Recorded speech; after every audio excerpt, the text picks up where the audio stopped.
السلام علیکم.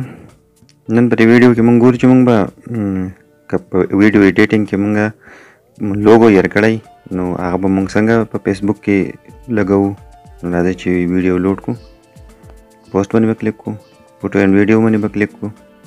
دلته نه به ویډیو واخلو، دا ویډیو ما جوړه کړې وه واخلو تی دا چې واخلو نو په دې باندې لاندې د ګوټ کې ایډیټ یو نشان دی، په دې باندې به کلیک کړو. بره ده د اواز او د ټیکسټ په منځ کې یو نشان دی، په دې باندې به کلیک کړو. دلته به موږ له په دې منځ کې تصویر راشي، د تصویر آپشن به راشي، په دې باندې به کلیک کړو او خپل ګیلري کې به تصویر سلیکټ کړو. ما خارجي طور باندې دا تصویر سلیکټ کړو.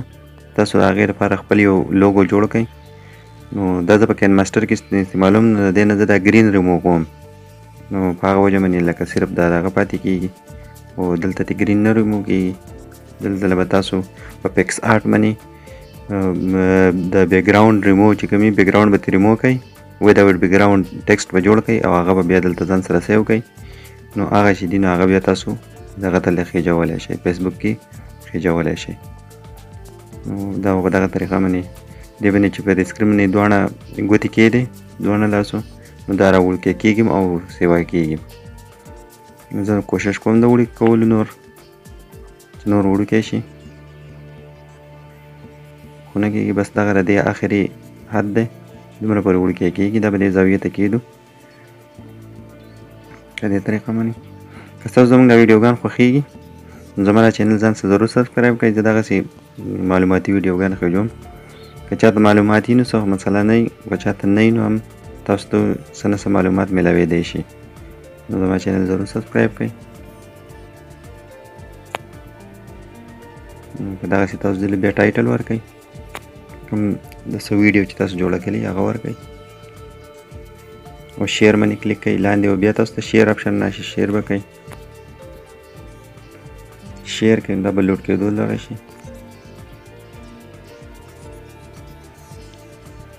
دا ډېره ویډیو ده، تقریبا 160 MB ده، خو ما دغه کړې ده.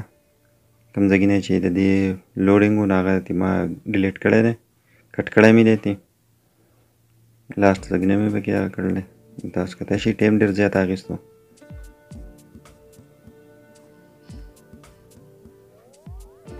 ویډیو لوډ کېږي،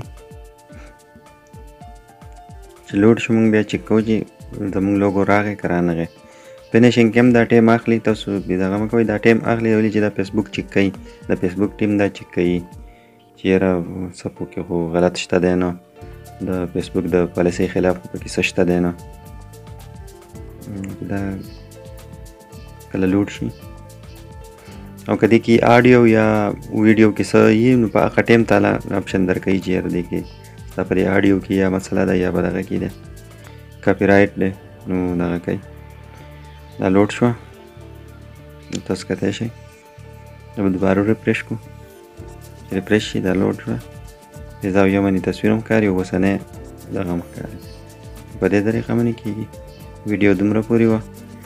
زما چینل ځان ضرور سبسکرایب کړئ. والسلام.